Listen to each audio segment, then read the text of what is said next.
All right, La Liga. Let us bring up some of the odds. So, of course, we are looking at the new season. First of all, Barcelona. They have been busy with their spending of money. They have spent the most. La Liga obviously spending the most money, over 1 billion. Eye-watering amount of money. So first of all, Barcelona, they won in flying colours, didn't they, La Liga last season. Alex, Barcelona to win it again. Who does it look like? They won in tremendous style. Yeah, it's interesting. It's interesting because we still have a couple of weeks from the transfer window, from the summer transfer window. We already know that both teams are trying to bring the best players. I'm talking about Barcelona and Real Madrid. Obviously, we know that Barcelona signed Antoine Griezmann, but Real Madrid with Eden Hazard, with Militao, with Luka Jovic, and they are not stopping here. We don't know yet if Neymar is going to be back to Barcelona or not. There are some problems there. I think that we will see him back with Barcelona. This is what I'm thinking about. So yeah, it's a head-to-head there. Zidane really good transfer, if it is to take it like that, back to Real Madrid after missing last year. After winning the Champions League trophy 3 times, I think that he's the most important transfer. If you ask me, many players are on the transfer list. They want to take out Gareth Bale to sell him. They want to, I don't know, many players are on their way to other teams. But the difference between the two teams on odds, 1.73, 2.75, it's huge. If you ask me, I'm a Barcelona fan, but Real Madrid has value here, 2.75.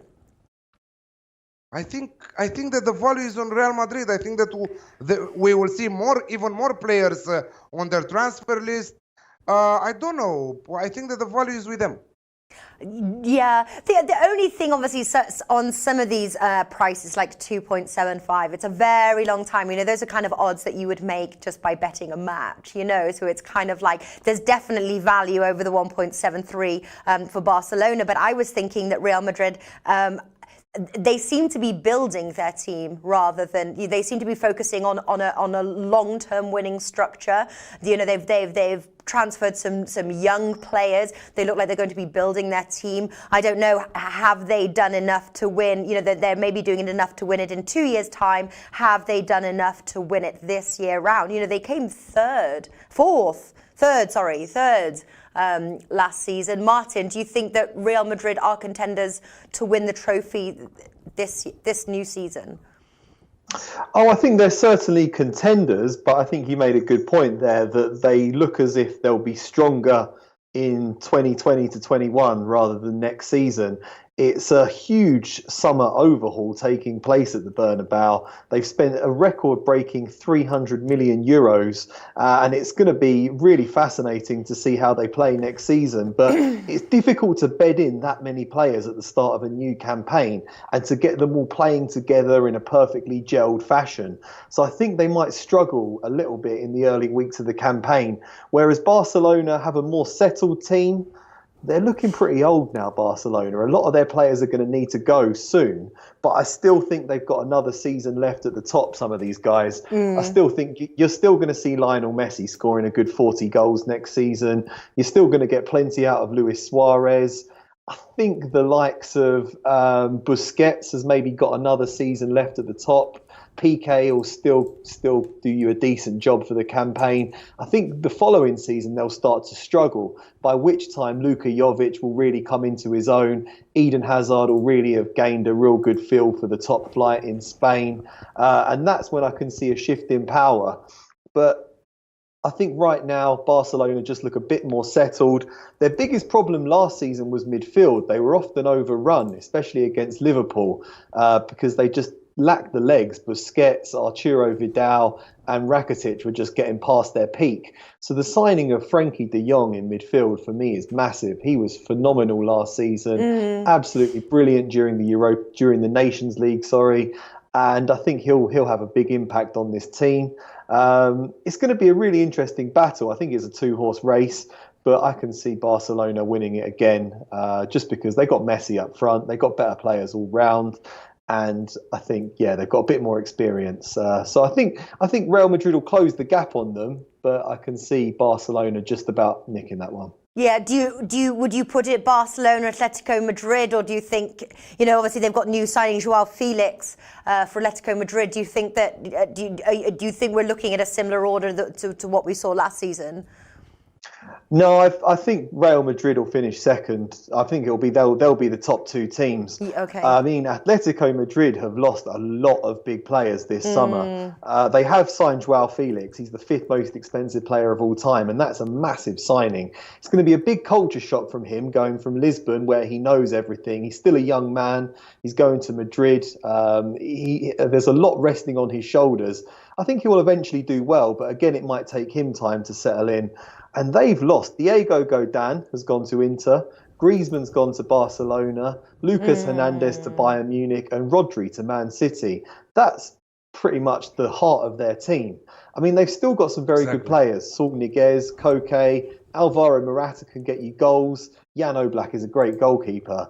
But I think they're going to struggle having lost all of those players. The one bet I do like is you can get 1.66 on them in the without Barcelona and Real Madrid market. So I still think they'll finish third. It's been a long, long time since they finished outside the top 3.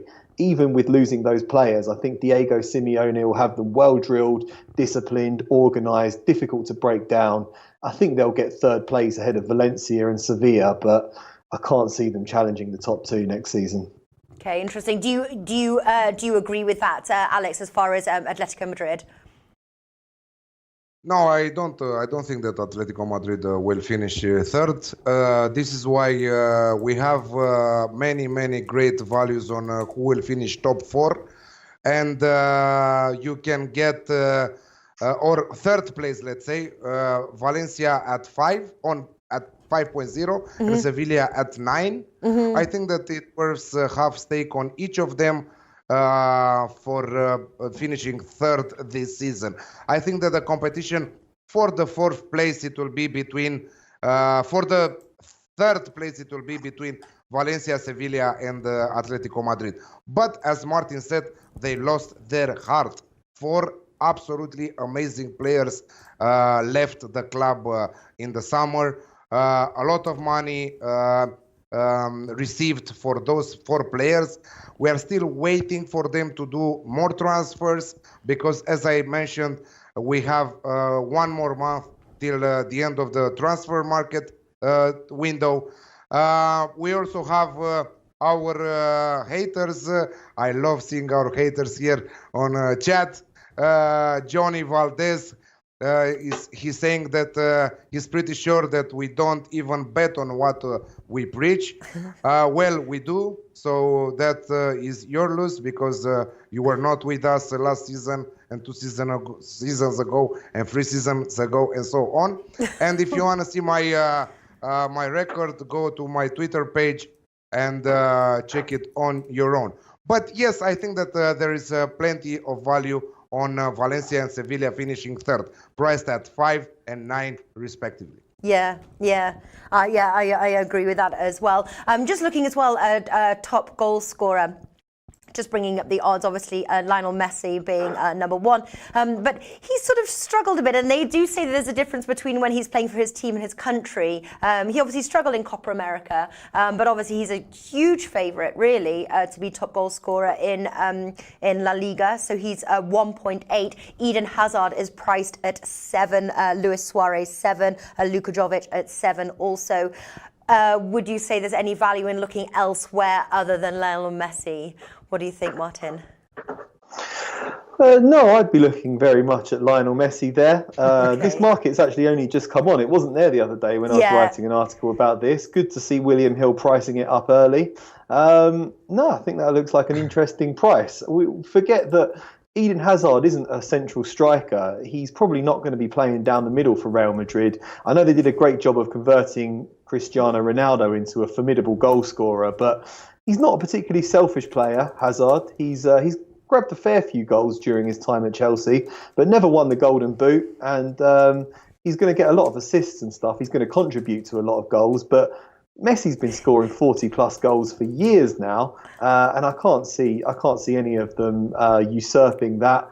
The only thing is, if they bring back Neymar, they've got Griezmann now. They might go for a bit more of a rotation. They might rest him in some games. But we saw last season how reliant this team is on Messi. He was coming off the bench and scoring when they needed him. I think he'll be very much the top scorer there. Suarez is losing a bit of pace as he gets a bit older, and I think that's what I'd be going for. But this guy Johnny Valdez, who's commenting on this post here, look, we've got a great community here of people that come on, watch our shows, participate, share tips. It's great. You don't have to be here. You can take our advice, you can listen to what we give out, you can adapt it, you can do what you think. We're just trying to create a like-minded community of people that enjoy sports betting, and most of the people that come on here love listening to us. So if all you're going to do is come on and moan, you can just take it elsewhere. No one's forcing you to be here, but we have had a very good record. We've had a very good African Cup of Nations. We were all in profit last season, and we're betting on what we preach. So, quit it.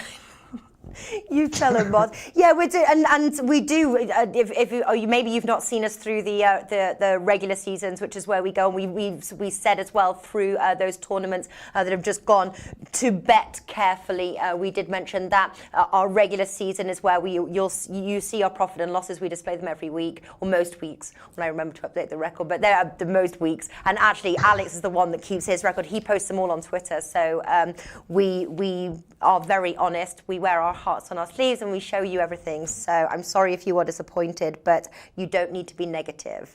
All right, let us continue. All right, so we've talked about the top goal scorer, relegation. So who have we got here? The new teams. Obviously, every time we look at a new season, always the promoted teams are the favourites to be relegated, but that is not always the case. So who do we think out of the newly promoted teams can survive, Alex? Who is the mighty Benevento of La Liga this year? I know This exactly. is what you have to ask. We wait for Martin's opinion on this one. Martin. I don't think there's going to be a Benevento, sadly. That was a great one that we had. Just kept on giving. You'll find it, Martin. Well, I think it will become apparent after the first few weeks of the season. The teams that have come up, like Granada, Osasuna, Mallorca, they're not too out of their depth. I don't think they're sort of yo-yo teams that have been going back and forth from La Liga and La Liga B over the years. Granada are the favourites to go down. I don't know. Yeah, I think Osasuna are higher priced, but of the two, I'd probably think Osasuna are the more attractive option. The odds on them are longer. They struggled badly last time they were in this division, and they finished behind Granada in La Liga B last season. So I'd be looking at them, but I think it's a bit too early to be going on the relegation betting. Valladolid looked a bit in trouble last season. They just about survived, but so they might offer a bit of value. But yeah, I would wait until a bit closer to the season begins, because I think these guys are going to be spending a fair bit of money and bolstering their squads with loan signings between now and then. So yeah. I'm going to wait and see how this one pans out for a bit longer. Yeah, and also as well, obviously around Christmas, when we take a look then as well, odds are, there's still value on there, and obviously it's a bit closer to the end of the season. But yeah, obviously every season, and this is obviously, you've got to look at the transfer market. A little bit of a crystal ball is involved as well. But surprise teams, and there are surprise teams, and they make it then into either the Champions League or Europa League, and then they often struggle because they don't have the depth of squad. Is there any team that you're looking at, and I know it's a little bit of a crystal ball question, but Alex, are there any teams that you're sort of looking at where they've made obviously some interesting transfers that you think that we'll see some good of? Valladolid and Levante were two teams struggling to avoid relegation last year. They were very, very, let's say, lucky, in my opinion, winning some late points. Valladolid is the second favorite to go down and is not from the three promoted teams. So they are priced at 2.5 and Levante are priced at 4. That I think that it at 4.5 even with some bookies with Betfred, 10bet and 888. No, yeah, with Bethard. Yeah, I think that there is value on Levante to be relegated. Other than that, no, I don't see. Granada doesn't worth our money to be locked all season long at 2.38. After that, we have Osasuna at 2.88. I think that is. It will be nice to talk about some futures after 2-3 rounds of fixtures to start seeing some matches and how these teams are moving with the new season, with the new transfers, with the new coaches, because many of them have also new coaches. So it's interesting to see their style of play, to see them in action, and after that, after a few rounds, to talk about some futures and some great values from there and on. Absolutely, absolutely. Very quickly though, Martin, so Pronosticos Deportivos says Real Sociedad is signing us some good players. Obviously they finished 9th. Are there any teams where they could be a surprise and sort of get higher than they were last season? I'm not sure. I suppose you probably wouldn't expect Celta Vigo to be battling relegation all season like they were last time around. I think they might get a sort of mid-table finish. Sevilla sort of struggled a bit, so you'd think they would do a bit better. It's not doing any better than they did last season, but I do think Valencia can get 4th place again. They came really strong in the second half of last campaign. They were drawing far too many games in the first half of the season, but they really climbed up the table well in the closing weeks, and then they beat Barcelona in the Copa del Rey final. So I think they look a good bet to get sort of top 4. I think you can get odds of 2.5 or slightly higher if you shop around for your odds on that. But no, as I say, I think it will be good to see who these teams sign between now and the start of the season and how they begin the campaign before really making any judgments on that. But yeah, I think with the Spanish top flight, it's not like the Premier League. There's not quite as much money flying around, and the gap between the top teams and the rest is quite stark. So can't see anyone like mounting a serious challenge to Real Madrid and Barcelona, unfortunately. Also, some of our friends are asking some questions. What about Getafe?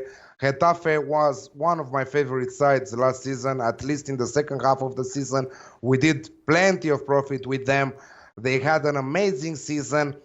I don't know if they have the power to keep on the same performance for the next season, because now they will play in Europa League, and it's very complicated when a team like Getafe, after a brilliant season qualifying in Europa League, to play at the same performance, to have the same performance in both domestic league and European competition, because they need a great bench, they need a lot of players, they need to be 1000% fit, because they are coming matches twice per week, Thursday, Sunday, and it's very hard for these players to be fully fit there. Also, Pronosticos Deportivos said about Real Sociedad signing good players. Odegaard, come on. Maybe he was a good youngster, but nothing from him lately. Let's see what he will do at Real Sociedad. I think that the most interesting transfer they did is Porto from Girona. They signed him for 10 million euros. Isak, youngster, 19 years old, from Borussia Dortmund. After that, Odegaard is on loan, is not even a transfer there. So not a lot of great transfers from Real Sociedad. I don't think that they will even fight for a top 6 spot there.